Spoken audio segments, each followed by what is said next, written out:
বাংলাদেশ থেকে আপনি পালিয়ে এসেছেন, এবার কোথায় পালিয়ে যাবেন? আমরা তো বারবার বলছি এক্সটেন্ডেড বাংলাদেশ করার নাটক করছেন মমতা ব্যানার্জি।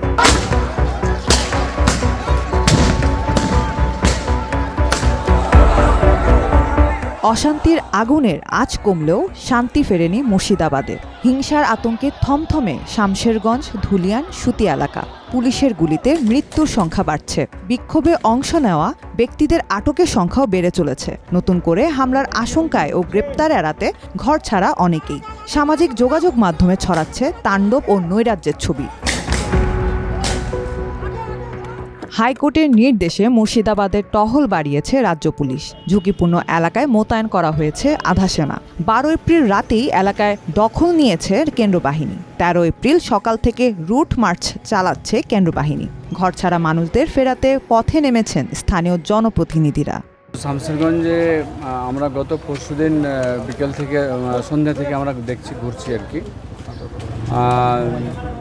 যে ঘটনাটা ঘটে গিয়েছিল আর কি, সেই ঘটনাটা যেন আর পুনরায় না হয় এরকম সেদিকে আমরা এগোচ্ছি আর কি। পাশাপাশি আমরা যে শান্তি সম্প্রীতি যেভাবে আমরা নিয়ে চলছিলাম সেটাও যেন অটুট থাকে আর কি, সেই লক্ষ্যেও আমরা কিন্তু মানুষের কাছে সে বার্তা দিচ্ছি আর কি।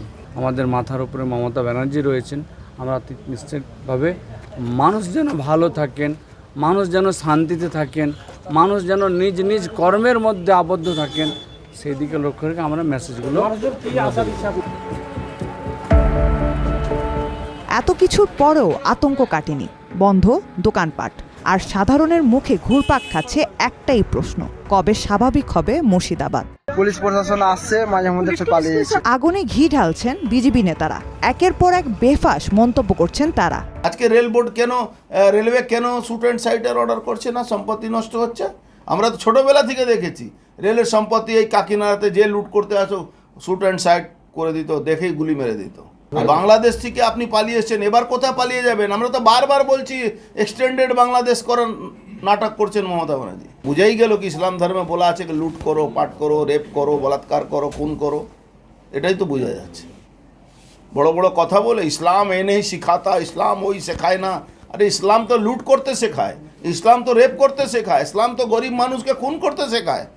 আর বামপন্থী মনোভাব লোক কালকে যে মারা গেছে হিন্দু আছে, তার জন্য আমি বলছি এই বামপন্থীদেরকে সব থেকে আগে এখান থেকে বাংলা থেকে তাড়ানো দরকার আছে। এরাই লাস্টে নো ভোট টু বিজেপি করে আর পশ্চিমবাংলা আবার এই মমতা ব্যানার্জি শাসনকে রাখবে। এরাই হলো সব থেকে বদমাশ। এপ্রিলের দ্বিতীয় সপ্তাহে ওয়াকফ আইন সংশোধনীর পর থেকে অশান্ত মুর্শিদাবাদ। লুটপাটের অভিযোগ উঠেছে বহু বাড়িতে। ভাঙচুরের ঘটনাও কম নয়। নষ্ট হয়েছে বহু সরকারি সম্পদও।